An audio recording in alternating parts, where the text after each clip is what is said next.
Boa noite, irmão. Boa noite. Como já foi dito, né, a nossa forma pensamento, como nós conduzimos a energia da nossa forma pensamento, e a cada dia a gente tem mais, como o irmão mesmo citou, nós saímos de um campo material e caímos no campo espiritual, e a nossa consciência ela fica muito mais aberta, muito mais exposta quando nós passamos para o outro campo, para o campo espiritual. O que nós podemos, assim, de mais forte, poder estar trabalhando internamente, em forma pensamento, em tudo, para levar menos bagagem ruim nessa transferência. Filho, a melhor coisa que eu posso lhe falar, que é o óbvio, mas é o mais importante, é o trabalho no bem. É o trabalho voluntariado, é o trabalho no bem. O trabalho no bem, ele nos dá a ferramenta para que a gente consiga, e entenda o trabalho no bem, meu filho, as questões mais simples da vida. Todo trabalho que é em benefício do próximo, que é e não pegue no ápice da coisa, não, viu? Eu digo, o encher o copinho de água, as pessoas que vão beber, né? A pessoa que vai estar fazendo a oração, a pessoa que vai dar o passe, a pessoa que está em vibração, a gentileza, o carinho, essa cumplicidade, essa lealdade com Jesus, faz com que nós conseguimos, dentro da complexidade das nossas emoções, estruturá-las ao amor. Ao amor. À disciplina do pensamento.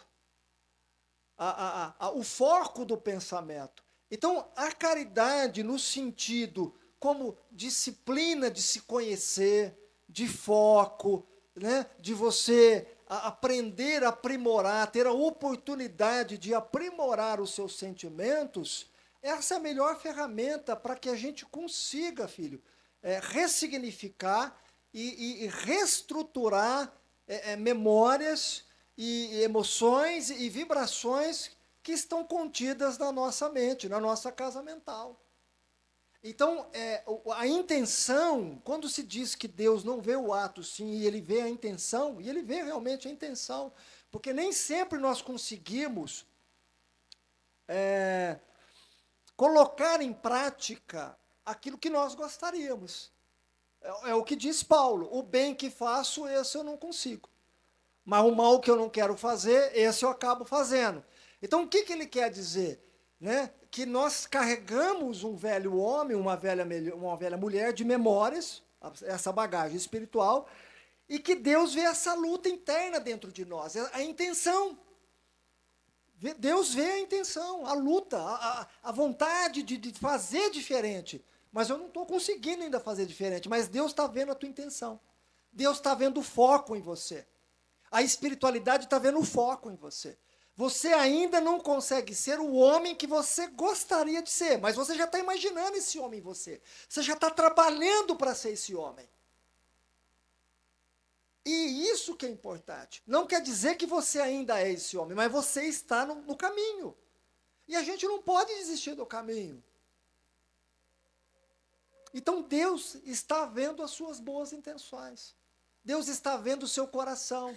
Por isso que coração dos outros é um terreno que ninguém sabe, que ninguém pisa. Nós não temos a capacidade de julgar ou compreender o que fez o indivíduo. Esse campo das intenções é um campo muito sutil e que só espíritos de uma envergadura moral e intelectual conseguem fazer essa análise, nessa intencionalidade. Então, continue nesse exercício. Eu sei que muitas pessoas dizem, olha, mas eu ainda tenho esse defeito, eu continuo assim, mas não se abandone. Não se abandone, porque você, pouco a pouco, você vai construindo, estruturando novas emoções, novas memórias, e quando você vê, você é uma nova pessoa. E Jesus não espera o diferente. Jesus não espera nada ao contrário do que nós não possamos fazer. Ele espera o que realmente a gente possa fazer.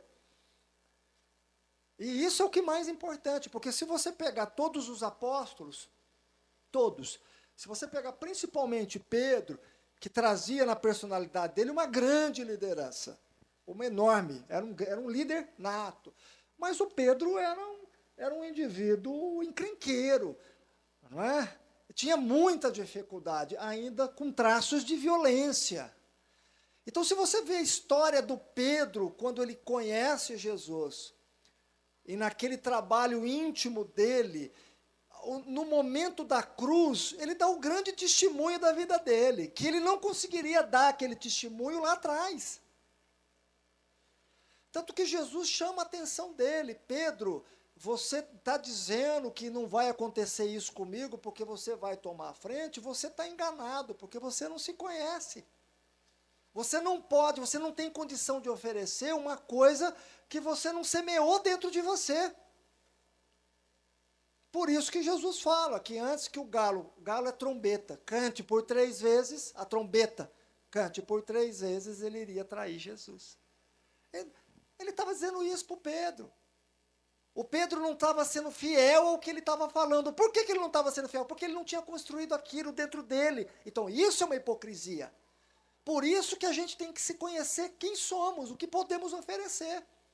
A gente só pode falar daquilo que a gente já começou a exercitar. Daquilo que a gente não começou a exercitar, nós não devemos falar. Por quê? Porque nós não temos moral e nem vivência e nem experiência dentro de nós. Nós não temos isso construído dentro de nós. Falar de perdão sem ter passado por uma mágoa é de boca para fora. Mas é claro que todos nós aqui já passamos por uma questão de traição. E tivemos que perdoar, ou não. Então a gente pode muitas vezes ensinar o caminho das pedras e dizer: perdoa, porque também já passei por isso, sei que é difícil, sei que não é fácil, né? E o perdão para mim foi o melhor caminho. Agora, alguém falar de perdão até então, por nunca ter passado por essa experiência, ou vivido, ou ter ouvido, ou estar dentro de uma circunstância, isso é de boca para fora, porque quando você passar por ela, você vai blasfemar. O que Jesus quer é isso. Sim, sim, não, não. O que fica no meio é duvidoso, é do mal, é enganoso, é da mentira. Seja o que você é. Por isso que Jesus escolheu homens de boa vontade. Ele não escolheu os melhores, mas homens de boa vontade, homens verdadeiros. Homens que não se escondiam atrás de uma máscara da religião ou uma posição social, mas homens que estavam afim, homens e mulheres que estavam afim de se conhecer, de querer mudar de vida. Mas você não muda de vida de uma forma forçosa. E era isso que o Cristo estava ensinando a eles. Não é uma mudança forçosa, é uma mudança de construção íntima. E para que você saia do lugar, é necessário que você vá de encontro com os aflitos, é necessário que você vá de encontro com a caridade, não uma caridade de troca, de barganha, que mostra, mas uma caridade de transformação íntima, que te humanize, que desperte em você algo melhor, que você conheça a verdadeira natureza divina que habita em cada um de nós. É isso que o Cristo propunha. O Cristo não propunha uma construção de papelão, de um castelo de areia, mas sobre a rocha, rocha dentro de nós. Vivência, experiência, mas essa vivência e experiência é troca, vai de encontro a quem sofre, é um trabalho voluntariado, se envolve com as pessoas, porque sabe o que está acontecendo? A ciência, através da medicina, que Deus abençoe, mas também tenha misericórdia de nós, desumana, porque está fria, mecânica. As religiões desumana, porque tiraram o Cristo delas. Virou uma burocracia. Para que isso não ocorra conosco, nós temos que ir de encontro aos aflitos. Nós temos que tirar essa máscara, esse dogma que nós colocamos, esse verniz de religioso, para ir de encontro com quem sofre, com encontro com quem tem dor, para que humanize o nosso coração, para que se sensibilize a nossa fibra, as nossas emoções. É isso que o Cristo pede.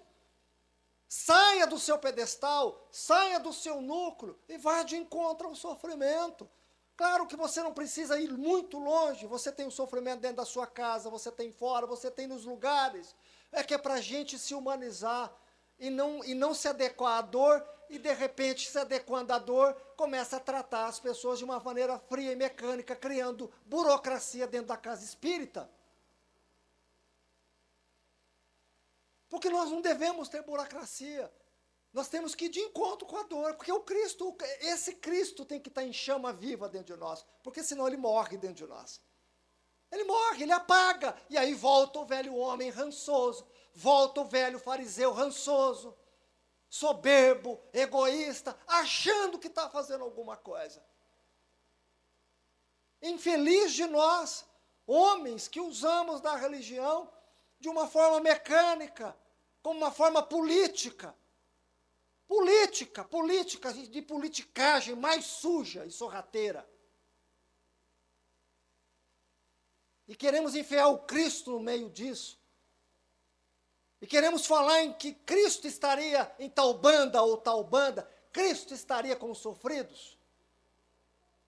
Cristo estaria com os necessitados. Cristo estaria com aqueles que realmente precisam. E ele nos ensinou isso. Quer acender essa chama? Quer que essa chama fique acesa? E que você quer que esse velho homem não volte? Vá a fundo na caridade. Faça as coisas simples da vida. Mas faça com vivência. Faça com amor. Faça com gentileza. Faça com ternura. Faça com solidez. Faça para você. Faça para você. Criando essa conexão com Jesus. E é isso, meu filho. Não desista de você. E o que eu digo a você, eu digo para mim todo santo dia. Que venham mais dificuldades, que venham mais aflições, porque são nessas aflições, são nessas dificuldades que eu encontro Cristo em cada rosto, que eu encontro Cristo em cada circunstância, que eu tenho uma oportunidade de me conectar com esse Cristo e reestruturar as minhas emoções para me humanizar, para que isso não esfrie, para que eu não fique distante, calculista, frio, vendo a pessoa sofrer e não fazendo nada, lavando as minhas mãos. Continuemos no trabalho, meu filho. Mesmo com todos os defeitos que nós possuímos e temos. Mas é desses que o Cristo quer ao lado. Homens que têm um defeito, mas homens verdadeiros, honestos, transparentes, sinceros consigo próprio. Homens que têm boa vontade de querer fazer a sua mudança. O Cristo andará conosco. De mãos dadas. O senhor pode ter certeza, porque os apóstolos representam isso.